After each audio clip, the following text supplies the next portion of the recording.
Hey hi guys, welcome to taste of Rayalaseema. ఈరోజు వంకాయ ఆలు కర్రీ చేద్దాం అనుకున్నాను. కానీ చేస్తూ కర్రీ కొంచెం చాలా డిఫరెంట్గా అయిపోయింది. కర్రీ కూడా మసాలా మాడిపోయింది అనమాట. మొదటిసారి చాలా ఫెయిల్ అయ్యిందని చాలా ఫీల్ అయ్యాను నేను.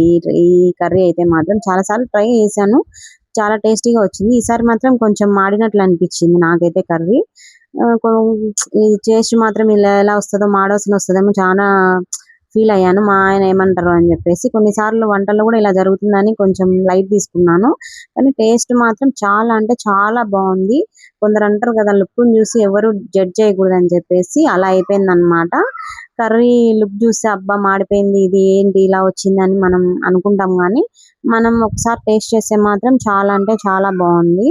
నేను ఇంకా డిఫరెంట్ ఏం చేస్తానంటే, మామూలుగా అయితే టమోటా, ఆనియన్స్, తెల్లగడ్డ మిక్సీకి వేసి చేస్తాను. ఈసారి మాత్రం ఎర్రగడ్డ, టమోటా వేయించి వేయాలని చూశాను. అది కాస్త ఫెయిల్ అయిపోయింది అనమాట. చూడండి, ఇలా అంటే చాలా డిఫరెంట్గా మాడిపోయింది, అడుగు అంటింది ఫుల్గా. మామూలుగా అయితే వంకాయ కొంచెం ఫ్రై చేయాలి ఆయిల్లో, నేను అది కూడా చేయలేదు. ఇంకా మొత్తం మాడిపోయింది, ఇంకా వేస్ట్ అవుతుంది అని చెప్పేసి. కానీ కర్రీ మాత్రం చాలా అంటే చాలా టేస్టీగా వచ్చింది. మీరు కూడా ట్రై చేయండి.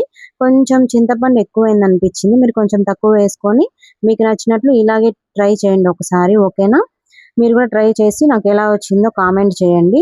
మా హస్బెండ్ కూడా కర్రీ కొంచెం పర్లేదు, బాగుంది, కొంచెం చింతపండు తగ్గించిండే సరిపోయేదని చెప్పేసి చెప్పారనమాట. మీరు కూడా ఒకసారి ట్రై చేసి ఎలా ఉందో కామెంట్ చేయండి. లైక్ చేయండి, షేర్ చేయండి, కామెంట్ చేయండి, ఓకేనా? ఇలాంటి మరిన్ని వీడియోస్ కోసం టేస్ట్ ఆఫ్ రాయలసీమని సబ్స్క్రైబ్ చేసుకోండి, ఓకేనా? ఎంతో రుచికరమైన రెసిపీస్తో మళ్ళీ కలుద్దాం. బాయ్.